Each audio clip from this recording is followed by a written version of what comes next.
Well, John Reeves is back and he's had the meeting. And look, I do apologize. I didn't make it, but how did it go, John? It was great. It was really good meeting. We had three really good candidates for the Mayoralty turn up. That Oh, was Wayne tell Brown. the viewers who have just caught on. What's the meeting about?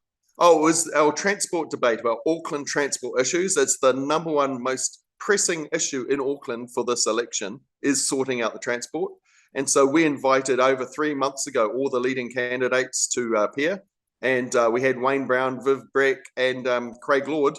And only in the last week, all of a sudden, Efeso pulled out. So the Labour Party's candidate for Auckland, that's Efeso Collins, pretends to be he's independent, but he's the Labour Party's candidate, actually pulled out of the debate. So we had Oh, three crikey. good I mean, that doesn't candidates. say it's not up there, is it? Because, I mean, Labor, it's only one candidate, where on the other side of the spectrum, we've got a three, and they front up, and he doesn't bother. Oh, for goodness Yeah, sake. but I mean, as the MC, I wanted to ask Efeso about his free public transport policy and how much would it cost every single ratepayer in Auckland for his free public transport, and whether free public transport would be better than actually increasing the quality of public transport. Because at the moment, nearly 1 in 5 buses seems to be cancelled. If you're a bus user, you'd know that. You And know what, Efeso wants to John? put more I people got on some cancelled information buses. about Afiso that he actually only fronts up for about 60% of the meetings. So one of the most volatile terms for any person in our local body politics, and he doesn't even front up for the meetings. I mean, that's not a good sign for someone that you want to put into being mayor. No, but on a positive front, with him out not being there, it was interesting to note that those top three candidates, including Wayne Brown, they do not support the light rail, the government's $30 billion light rail. Whereas Oh, that is interesting. Afiso does support the light rail, which will settle all ratepayers with a $30 billion bill to pay.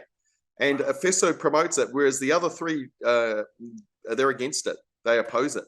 And Which is my sensible. issue with this is that, look, people are not returning to the city, and that's an international factor. A lot of people are not coming back to the cities anymore. So, I mean, are we building all this huge infrastructure for transporting people into the city when they're not even interested in getting on it?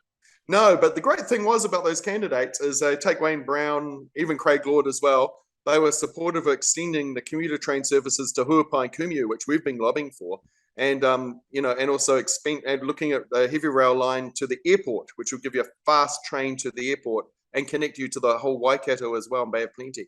So it was good to see we had some well thought out, or some candidates who thought deeply about the issues and weren't just pushing the government line of light rail at any cost to the ratepayers of Auckland. Good on you, John.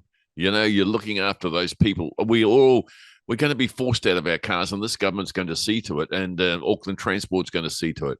I did like one line on transport. Someone asked, "What are you going to do about Auckland Transport putting speed humps, road humps on the busy roads?" And Wayne Brown's answer was, "Find out who the guy or department is who's doing that at AT and fire them." And I totally agree. We've got to get rid of those bureaucrats too. Yeah. at AT. It's got full of people like that.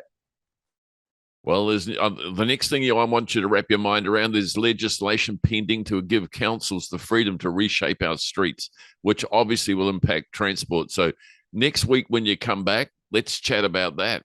Okay. All right. Cheers. Thanks, Max.